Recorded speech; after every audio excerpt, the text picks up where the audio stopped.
Tennessee's bye week has come and gone, and I trust that they used it well, because if they're anything like their quarterback, who's a perfectionist and always hungry to improve, then the team's top priority, or what I think it should be, ought to be much improved. Because, yes, Arkansas will test Tennessee's run defense early and often.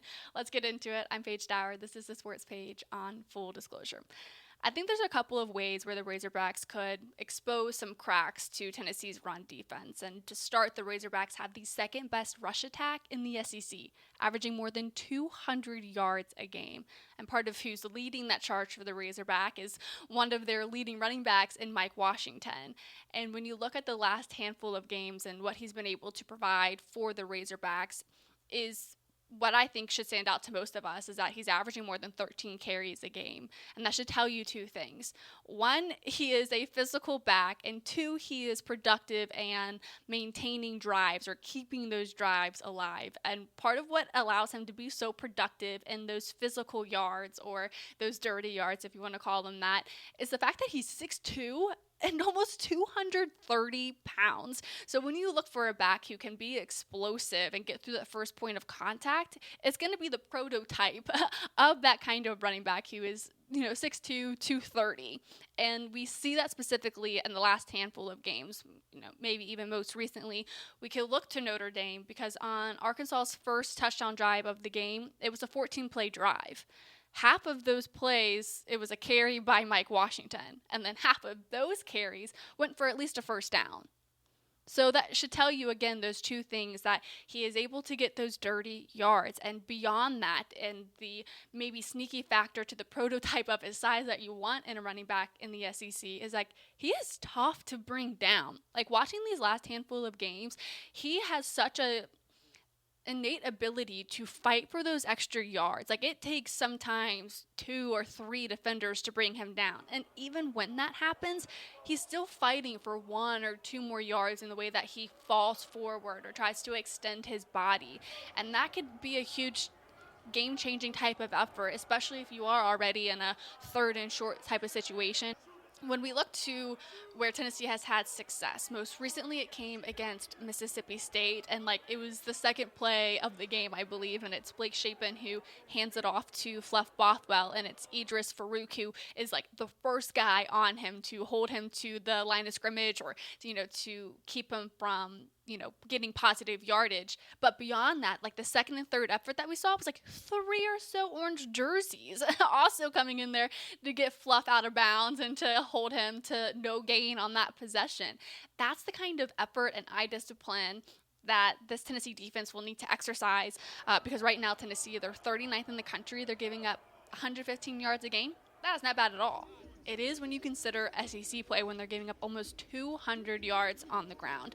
And that's where eye discipline becomes a key factor, because if we look to the second way that I think Arkansas could expose those cracks to Tennessee's run defense,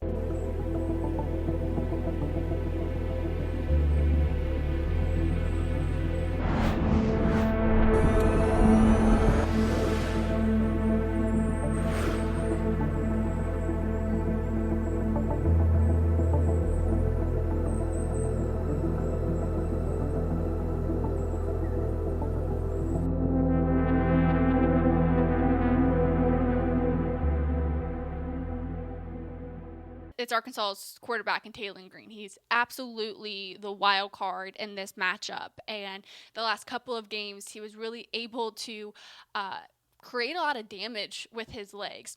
Against Notre Dame, he was the leading rusher for the team. But again, those timely stops minimized the early success that he had in those drives, right?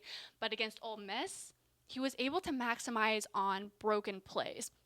And what I noticed in that game, a lot of it had to do with RPOs. The defense would bite way too early on what they thought was going to be a handoff, and there was a ton of QB keepers by Taylen Green. And if I'm seeing maybe that weakness in Tennessee, I'm probably going to try, if I'm Arkansas, to replicate that same effort I had against Ole Miss, because eye discipline is huge in this matchup when you consider Taylen Green being a mobile quarterback. Specifically against Ole Miss, there were a couple of times where his efforts on the ground led to game-tying touchdowns. It was the first time it was, an explosive play that brought him inside the 10-yard line, and then it was a a running play that got the first game tying touchdown.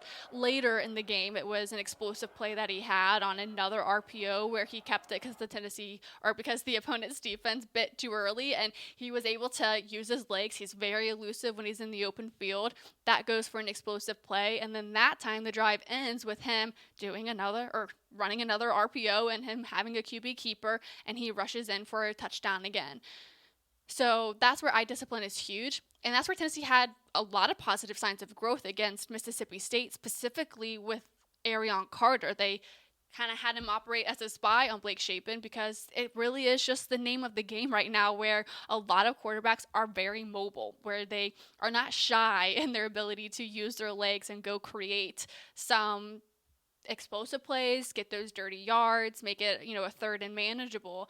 And that's where Tennessee had success. There was a couple of times where Blake Shapen kept it himself, and Arion Carter, with his fantastic eye discipline, was like, we're not doing this, right?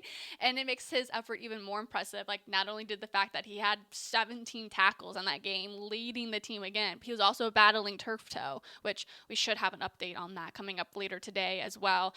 And that's where it's great that the linebacker, mostly Arion Carter, is able to affect the game so much in protecting the middle of the field, bending and not breaking.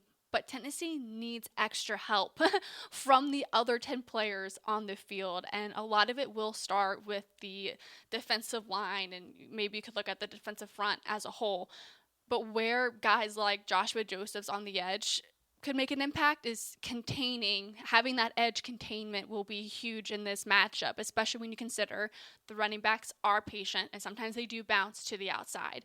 Then you could look to guys at the interior alignment like Dominic Bailey. He needs to have, or the defensive line as a whole needs to have much better gap integrity, because again, Mike Washington and those running backs are powerful, they're explosive, and they're patient. So they cannot be out-physicaled in this game, if that's a word.